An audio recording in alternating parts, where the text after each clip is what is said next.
గురుభ్యో నమః. గురువులు అందించిన జ్ఞానాన్ని తెలియజేసే ప్రయత్నము చేస్తున్నాను.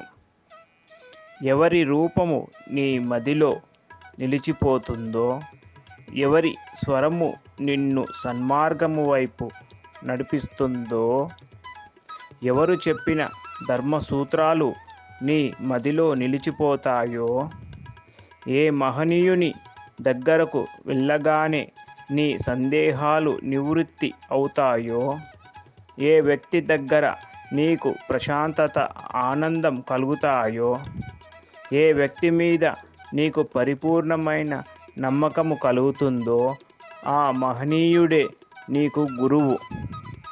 శుభం భూయాత్.